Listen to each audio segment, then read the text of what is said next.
हाँ जी, तो आज चैप्टर नंबर 11 स्टार्ट कर रहे हैं साइंस में, वर्क एंड एनर्जी। बहुत इंटरेस्टिंग चैप्टर है, बहुत ही मज़ेदार चैप्टर है।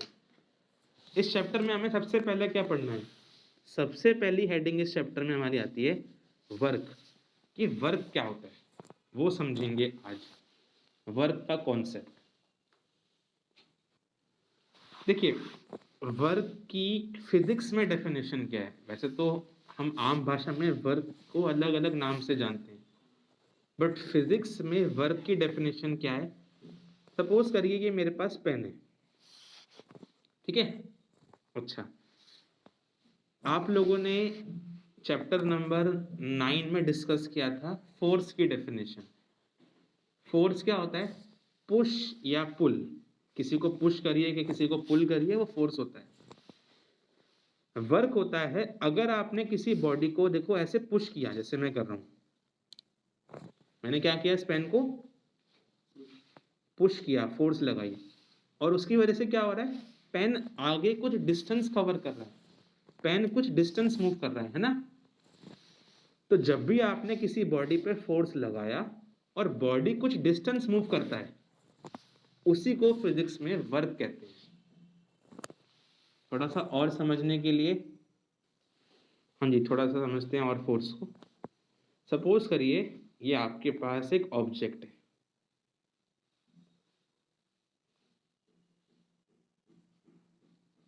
सपोज करिए ये आपके पास एक ऑब्जेक्ट है। क्या कर रहे हैं ये आदमी क्या कर रहा है?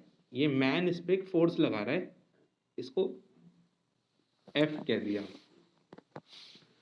और सपोज करो ये जो ब्लॉक है ये थोड़ा सा ऊपर जाता है, यहां से यहां पहुंच जाता है, ठीक है। और सपोज करो इसने यहां से यहां पहुंचने में डिस्टेंस डी कवर करा होगा। थोड़ा सा ऊपर से ले गया ना ये ब्लॉक, तो इसने कुछ डिस्टेंस कवर किया होगा, फोर्स हमने एफ लगाई। तो फिजिक्स में वर्क की डेफिनेशन क्या है? वर्क का मतलब होता है जब भी आपने किसी बॉडी पे फोर्स लगाई, एफ फोर्स लगाई, और बॉडी कुछ डिस्टेंस मूव कर जाए, तो इन दोनों का product, work is the product of force into distance covered by a body. ये वर्क होता है फिजिक्स में।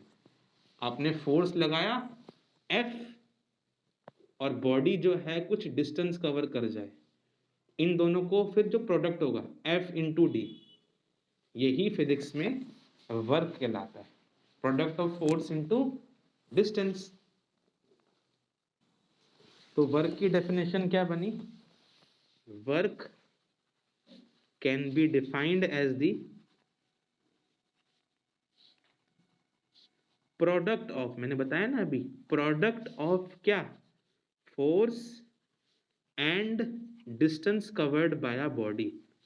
Distance covered by a body.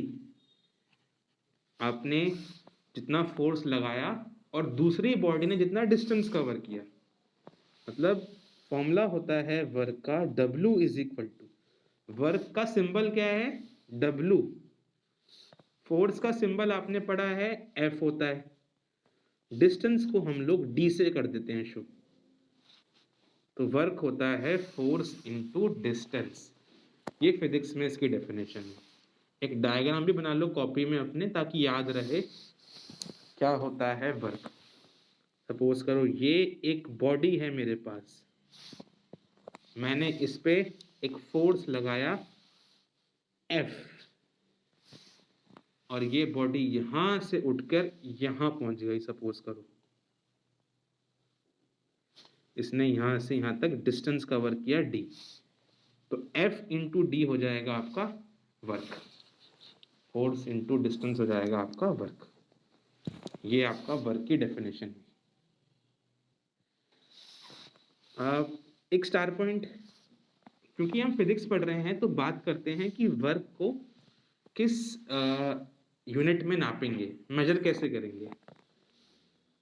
Work की ऐसा यूनिट क्या होती है?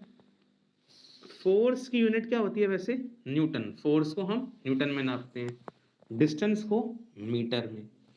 तो वर्क की ऐसा यूनिट क्या हुई, ऐसा unit of work is force की होती है न्यूटन, तो न्यूटन लिख देना आप लोग, न्यूटन इनटू मीटर, और सिंबल बन जाएगा न्यूटन का एन, मीटर का एन। तो ऐसा यूनिट तो वर्क की न्यूटन मीटर होती है या फिर जूल होती है। अब ये जूल क्या चीज है बताता हूं। ये आपके जो हैं वो साइंटिस्ट जूल हैं, ये साइंटिस्ट जूल हैं। इन जूल साइंटिस्ट ने ही सबसे पहली बारी वर्क और एनर्जी के बारे में दुनिया को बताया था, और इन साइंटिस्ट के ऑनर में ही हम वर्क को भी, और पढ़ेंगे एनर्जी, उसको भी जूल में ही हम लोग मेजर करेंगे। तो ऐसा यूनिट क्या हो गई हमारे वर्क की और एनर्जी की भी, जूल। वही आपको लिखवाया मैंने कि जूल में करते हैं वर्क को मेजर, ऐसा यूनिट है उसकी। अब देखिए एग्जाम में क्या पूछ लेते हैं, डिफाइन 1 जूल वर्क। ऐसा क्वेश्चन आपने पहले भी किया है चैप्टर 9 में भी, जैसे जब आपने फोर्स की डेफिनेशन पढ़ी थी तो वहां पढ़ा होगा डिफाइन 1 न्यूटन फोर्स, वैसे ही यहाँ पर आएगा डिफाइन 1 जूल वर्क। अब ये 1 जूल वर्क क्या होता है, हाँ तो उसको भी समझ लेते हैं हम लोग, आसान है। तो क्वेश्चन आएगा एग्जाम में कि डिफाइन करिए 1 मार्क में 1 जूल वर्क, है ना। तो ये कैसे डिफाइन करा जाएगा,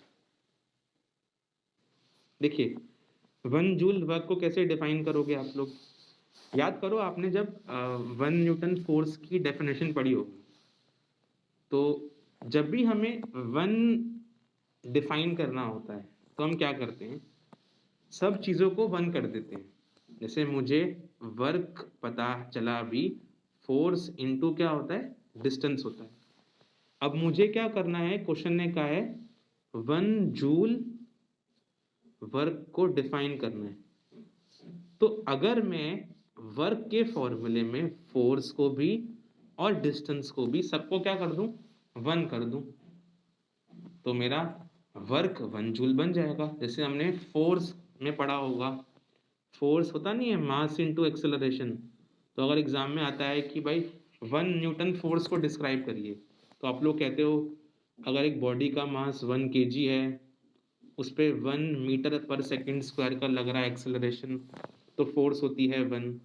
वही चीज यहाँ पर भी करना है कि हम बोलेंगे अगर एक बॉडी पे कितनी फोर्स लगी होगी, 1 न्यूटन। अगर एक बॉडी पे 1 न्यूटन फोर्स लगी हो और वो बॉडी ने कितना डिस्टेंस कवर किया हो, 1 मीटर, तो वर्क कितना हुआ होगा वहां पर, 1 जूल।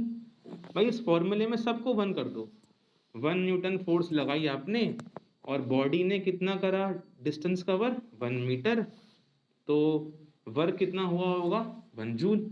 यही हमें डिफाइन करना है कि when 1 Newton of force is applied on a body and body covers 1 meter distance, then work is said to be 1 joule, 1 joule, है ना।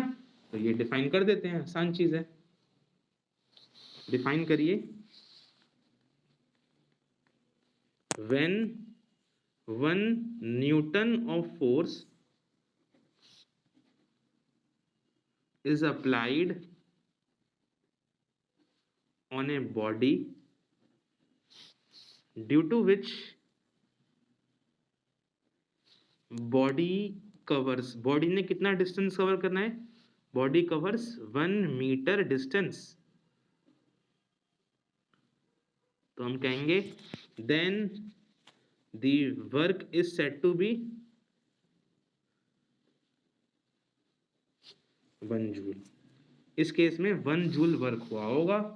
और आखिरी में बस एक छोटी सी इक्वेशन लिख दो कि क्योंकि वर्क होता है फोर्स इनटू डिस्टेंस, तो आपने अगर फोर्स क्या होता 1 न्यूटन, डिस्टेंस बॉडी ने कवर किया होता 1 मीटर, तो वर्क कितना हो जाएगा, 1 जूल। आंसर हो जाएगा आपका।